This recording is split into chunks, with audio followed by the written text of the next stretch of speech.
A local business owner is looking to increase flights to Nantucket following the closing of Island Air.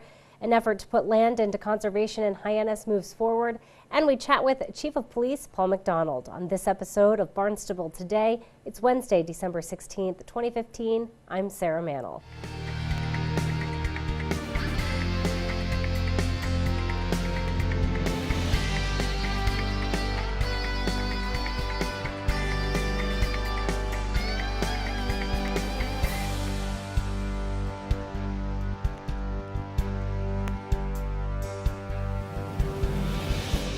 A local aircraft charter plans to expand services following the abrupt shutdown of Island Air. Retrix Commercial Aviation Services President and CEO Richard Cawley told the Airport Commission this week that he is working to add commuter flights from Hyannis to Nantucket to fill the void. We met with the FAA, and our process has begun to expand our current operating authority to allow us to run commuter. Right now, as you know, we can run 10 or more passengers on jets anywhere in the world. And what we're going to do is be adding to our current certificate. Ryan, am I saying it right? Yes. Yeah, we'll be adding to our current certificate like a King Air type of aircraft that will run Hyannis to Nantucket. That sounds great. Retrix officials plan to purchase 3 passenger planes to run the new commuter operation to Nantucket. A portion of land in Hyannis could soon become conservation land. The Conservation Commission voted to support the move during its meeting this week. Town Attorney David Houghton urged the Commission to support the effort before the vote. The matter before you first on your agenda this evening is the third in a series of conservation restrictions which are to be placed on property the town is acquiring pursuant to the Community Preservation Act. The previous 2, which I believe have been before the Commission, involve the Harju property in Centerville, I believe, and before Marston's Mills, and before that, the Tyberski property. As I mentioned, this is occasioned by the a requirement of the Community Preservation Act that when the town, as a result of an amendment in 2012, when the town acquires property pursuant to the Community Preservation Act for open space and or recreation, a conservation restriction is required to be placed on the property, which is to be held by a third party and recorded as a separate instrument. In this particular proposal, the conservation restriction is proposed to be held by the Barnstable Land Trust, as the previous 2 were. The property is pretty much right around the corner. It's at the corner of Old Colony Road and Nantucket Street, or Nantucket Avenue. It's comprised of approximately 2.11 acres. Most of it, if not almost all of it, are wetlands. I took a ride by, I think on my way home. I pass it fairly frequently, and observed a large number, a large area of Phragmites, at least up by the road. It does have frontage and does go down to Snow's Creek. There is an existing Department of Public Works. There's an existing drainage easement on the property which is held by the town and administered by the Department of Public Works. Therefore, this conservation restriction would accept that, or would be subject to that.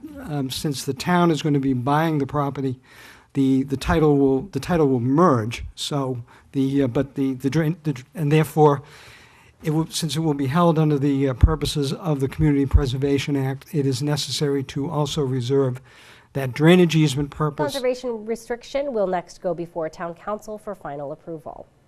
A recent crime analysis report shows crime in Barnstable is down. To find out more, Barnstable This Morning host Sarah Colvin talks with Chief of Police Paul McDonald. You know, it's been relatively slow lately, but as we were just talking about, kind of thinking about concentrating patrols in certain areas of town. Talk to me a little bit about where those patrols are being redirected and the importance of that. It's been slow. We just got the crime analysis report for the past 6 weeks, and crime is down significantly. You know, from year to date, it's down almost 23%, which is significant. I mean, if we go back and we look at it, you know, we've had no robberies in the past 8 weeks. The aggravated assaults have been cut in half. The burglaries, we've only had 18.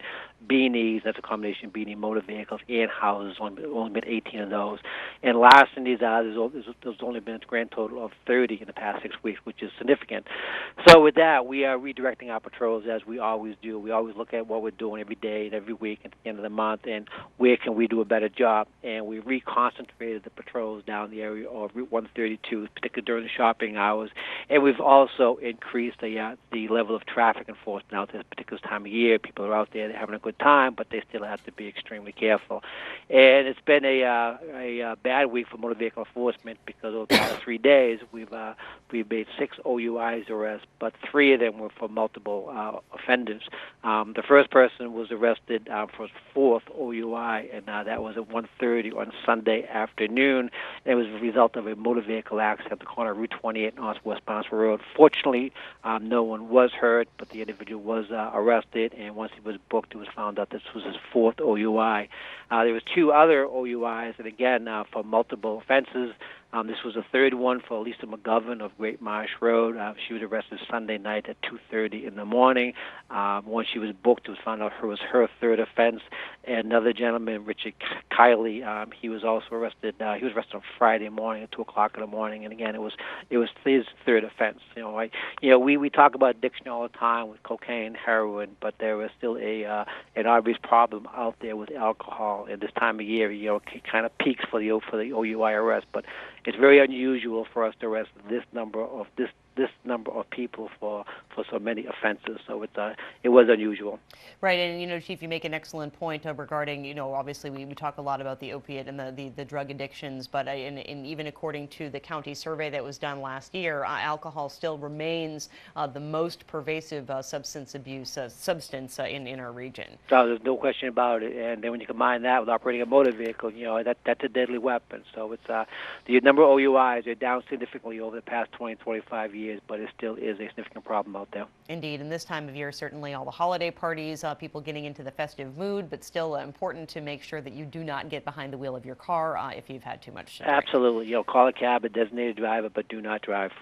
Absolutely. Chief, let's talk a little bit about the homeless camps. So we talked about this last week, and I understand that another cleanup will occur this coming Thursday. This Thursday, we've already made arrangements with DPW and the Sheriff's Department. We're going to be out there 8 o'clock in the morning. We've identified 6 different camps. They're not as large as the camps we did several months ago, but we've decided to, because of a lot of the woods have become defoliated, they're creeping up into different neighborhoods, and they're getting pretty close to schools. Actually, one of them is on North Street, directly behind the Burger King. It's almost in their parking lot. So we decided to get together. It's late in the year, but we figure we have to get this done. I know the longest days come up the 21st. There'll be a vigil in Town Green, then they move over to Federated Church. I believe there's 30 or 31 individuals who passed away last year. Our goal is to ensure that nobody passes away in these camps. 2 years ago, we had 4 individuals who passed away in the camps. They died of exposure, and we are desperately trying to prevent that happening again this year. Chief, that number of homeless deaths seems relatively high. Is that average? Am I getting that right? 30 or 31 deaths? That's the number I've heard. Going back, something started 10 years ago. It does sound high to me. Also, it varies every year, and I'm not sure.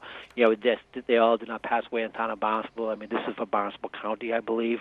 So yeah, it does seem high to me. Indeed. And really just I think want to reiterate again, Chief, that the cleaning of the camps is really for the safety of the folks living in there this time of year. It's warm right now, but it's not going to last. And certainly those conditions just can be deadly, as we're just talking about. So it's not just the cold weather. I mean, they're living in squalor. They prey on each other in the camps. It's not a safe environment. And we have to move them out of there. Particularly ones that are near the residents or near the schools. They have to move along. And we've already been out there. We've already talked to them. They've all know we're coming. We gave them our recommendation of where they should go. We've contacted the social service agency. They can get into NOAA. There are places where they can go besides staying in the woods. But these are the hardcore homeless individuals. These are the ones that do not usually stay in the shelter. They're the ones, you suffer from mental health or some type of addiction. But they can't stay out in the woods. And you can hear from the Chief every Tuesday morning during our 1-hour-long news program, Barnstable This Morning. That show airs weekdays at 7 a.m. On tomorrow's show, we will find out what's on the agenda for tomorrow night's Town Council meeting. We'll chat with Cape Cod Regional Transit Authority Administrator Tom Kerr. Plus, we'll have all the news and information you need. For Barnstable Today, I'm Sarah Mantle.